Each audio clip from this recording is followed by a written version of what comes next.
The first video of 2024. Happy New Year, and today I am in the Mary Gate of Heaven Cemetery, actually Gate of Heaven Cemetery in Hawthorne, Westchester County here in New York, visiting the Queen of Suspense. Now, if you're around my age group, which is, and there is the Queen of Suspense, Miss Mary Higgins Clark, if I were to tell you, if you're in my age group and you're not that much of a big book reader, name me three authors. Name me three book authors, quick, off the top of your head. You would probably say Stephen King, Daniel Steele, and Mary Higgins Clark. Just because you don't know anything about books, you're not a big book reader, but you know that those three are like the top of the top, right? Remember Daniel Steele from all the romantic novels that our moms and grandmas used to read about. And then we remember Stephen King for the horror, and we remember Mary Higgins Clark for the suspense novels. And she had a lot of them. They were, I remember growing up as a kid, they were all in the library, side by side, and so much so, they were so popular that a lot of them were, taken from book into like Hallmark classic, movies. And in paying our respects, Miss Clark is buried in Section 7, Plot 76, Grave 10. Now, Miss Clark's books, they specialized in women triumphing, reigning supreme over danger. Such as, let's say, for example, one of her hits, A Besieged Young Prosecutor, Just Take My Heart. Or the mother of two, an art gallery worker whose second husband is a madman in A Cry in the Night. Clark's goal as an author was simple: keep the readers reading. You want to turn the page, she said in an interview with the Associated Press in 2013. There are wonderful sagas you can thoroughly enjoy a section and put it down. But if you're reading my book, I want you stuck with reading the next paragraph. The greatest compliment I can receive is, I read your darn book till 4 in the morning and now I'm tired. I say, that's when you get your money's worth, end quote. She grew up a Catholic, and many of her own, her own life taught her lessons of resilience that was strengthened by her Catholic faith. And she shared that with her characters. Born in 1927, second of 3 children, she would later take the last name Clark after marriage. Her father ran a popular pub that did well enough for the family to afford a maid and for her mother to prepare meals for strangers in need. But business slowed during the Great Depression, and her father, forced to work even longer hours as he laid off employees, died in his sleep in 1939. I believe he was young.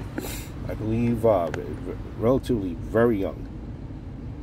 One of her brothers died of meningitis a few years later, and the surviving family members took on kind of odd jobs and had to rent out rooms in the house.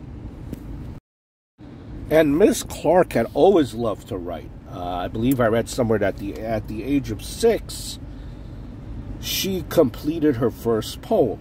And by high school, she was trying to sell her stories to True Confessions magazine. So already kind of had her calling, but she kept everything on the back burner. She kind of first worked as a hotel switchboard operator and a flight attendant at one point as well. And that's when she got married in 1949 to a Capital Airways regional manager. Throughout the 50s and the 60s, she raised her family and she started writing at the New York University and began getting stories published. You know, so kind of you got a late start. Aspire to Heavens was published in 1969. It was a triumph, which she recalled in her memoir, but also a folly. The book's publisher was sold near the release date, and it received little attention. So there you go. Her first pride and joy, kind of, you know, trying to make it perfect, and it was sold. And kind of the book, you know, didn't really make headway. And, you know, she realized that the title, kind of, you really need to have a strong title.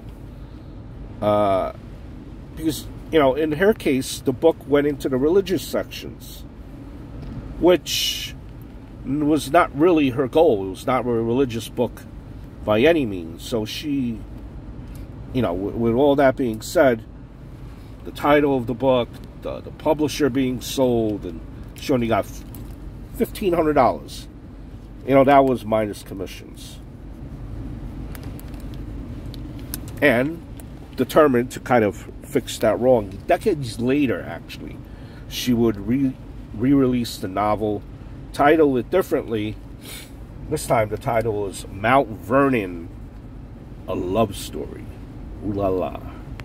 It's a lot more spicy of a headline, and it sold a lot more stories. So now, after that folly from the first book, she, well, was on to her second book, and she wanted to make some money, make some noise, create some spice. And she would kind of look at like bookshelves, and, you know, those bookshelves in the library there, and what she had, they had books by Agatha Christie, Rex Stout, and other mystery writers. And she kind of, just by thinking and examining, decided that she was going to write the kind of book that she liked to read. Here is the grave of Miss Higgins Clark, along with various other family members.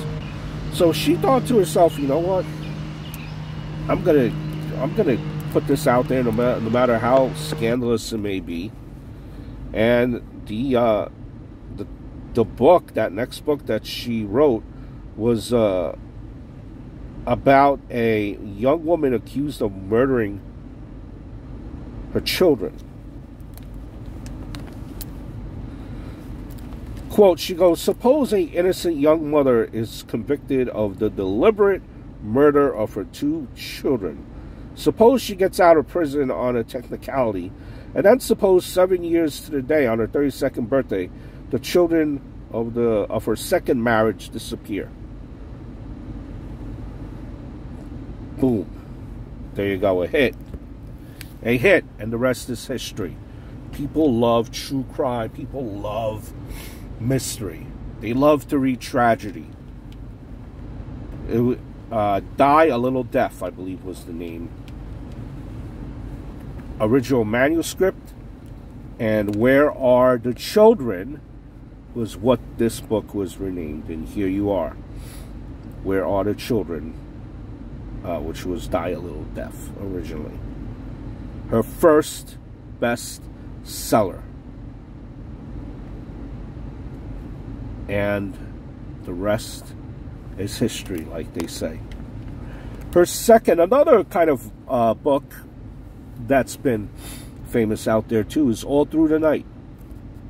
All Through the Night involves a husband and wife, you know, a missing child, a stolen chalice, a mother trying to find her child that she abandoned, and it just kind of takes you through all twists and turns. Published in 2012, I believe. Don't quote me on that. The Melody Lingers On. With The Melody Lingers On, a sole assistant to a famous upscale interior designer, accustomed to visiting very affluent homes. So her latest job at a modest New Jersey townhouse is unusual. Then she learns that the house belongs to the wife of a disgraced finance mogul who vanished 2 years earlier along with the $5 billion hedge fund he managed. How about that? And it still goes on. You have A Cry in the Night. Cry in the Night, brief synopsis, which is just another true crime type of, if you're a junkie like me, you would really be all sinking your teeth into it. It's about a pregnant woman who's scared of her husband. Let's just leave it at that. Great novels, all bestsellers. And, Miss Clark's daughter was actually a book writer as well. She passed away too recently. They had done many collaborations as well. But yes, just wanted to pay my respect to Miss Mary Higgins Clark, one of the legends of book writing and queen of suspense. Dare I even say, true crime.